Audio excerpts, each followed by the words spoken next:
7 नवंबर को यहाँ एक विशेष कार्यक्रम होता है। मुझे सबसे अच्छा लगता है वहां जाना जहां किसी महापुरुष का जन्म हुआ हो, मृत्यु हुई हो, उसकी यादें जुड़ी हो। और जब मुझे पता लगा कि डॉक्टर अंबेडकर का जन्म यहाँ हुआ, आज पता लगा उनकी अस्थियां भी यहाँ पर हैं, तो मैं अक्सर भारत में और दुनिया के सभी क्षेत्रों में घूमता हूँ और ऐसे स्थानों पर जाना पसंद करता हूँ जहाँ ऐसी स्मृतियां हों।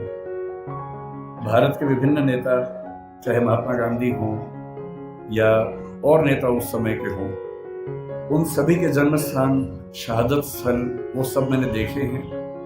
कई कई घंटे वहां बैठा हूं। डॉक्टर अंबेडकर मेरे नजर में एक अत्यंत महान नेता हैं। उनको मैं अब्राहम लिंकन के बराबर समझता हूं। अब्राहम लिंकन ना होते, आज जैसा अमेरिका हमें दिखता है वैसा अमेरिका ना होता अगर अब्राहम लिंकन अपने जीवन का बलिदान न करते।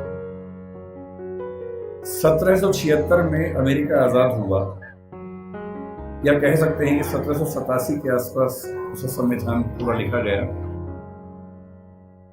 लेकिन वहां आजादी मिलने के बाद भी जो वहां के दास थे, स्लेव्स थे, उनको आजादी नहीं मिली थी। उनकी आजादी लगभग 90 साल के बाद हुई, 1860 के दशक में हुई।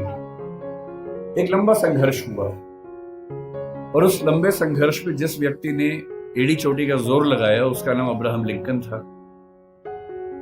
लिंकन के खिलाफ अमेरिका के बहुत सारे लोग थे, पर वो अड़ गया और अंत में उसने संविधान में संशोधन करवा के, जिसको हम अमेरिकी संविधान का 13th अमेंडमेंट कहते हैं, पारित करवाया। और जिसके बाद से वहां दास व्यवस्था समाप्त हुई। उसकी कीमत यह है कि उसके कुछ ही समय के बाद अब्राहम लिंकन की हत्या हुई, लेकिन वो अपने जीवन की बलि देकर कम से कम अमेरिकी समाज के बहुत बड़े हिस्से को आजाद करवा के चले। अम्बेडकर जी कहते थे कि जिंदगी बहुत लंबी होने का मतलब नहीं है, जिंदगी महान होनी चाहिए। और महान जीवन का मतलब ये होता है कि सफल होना तो बहुत छोटी बात है। डॉक्टर अंबेडकर हमारी संविधान सभा के वो मेंबर थे जो सबसे ज्यादा पढ़े लिखे थे। एक ऐसा व्यक्ति जिसने पीएचडी भी 3 कर रखी हो और चौथी बाद में और उनको मिल गई हो। पूरी संविधान सभा में हमें इतना वेल रेड, इतना पढ़ा लिखा व्यक्ति नजर नहीं आता है। कुछ लोग कहते हैं कि संविधान सभा में उनकी भूमिका बहुत छोटी सी थी, नगण्य थी, क्योंकि उन्होंने संविधान लिखा नहीं था, उन्होंने संविधान की प्रारूप समिति की अध्यक्षता की थी। ये बात ठीक है कि वो प्रारूप समिति के अध्यक्ष थे, लेकिन संविधान सभा के एक मेंबर थे टीटी कृष्णमाचारी।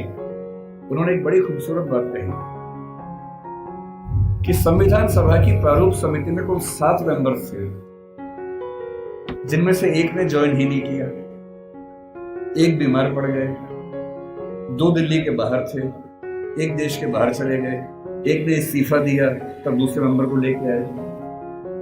और कहने को 7 मेंबर थे, लेकिन दरअसल केवल एक व्यक्ति के हाथ में ड्राफ्टिंग की सारी जिम्मेदारी आई, और ये कथन टीटी कृष्णमाचार्य ने संविधान सभा के भीतर दिया। और इसलिए हमें इस बात का सम्मान करना चाहिए। लेकिन आप में से अधिकांश बच्चे जिस सामाजिक परिवेश से हैं, मैं संयोग से समाज के उस परिवेश से हूं जिसमें सामाजिक विषमताओं को झेला नहीं।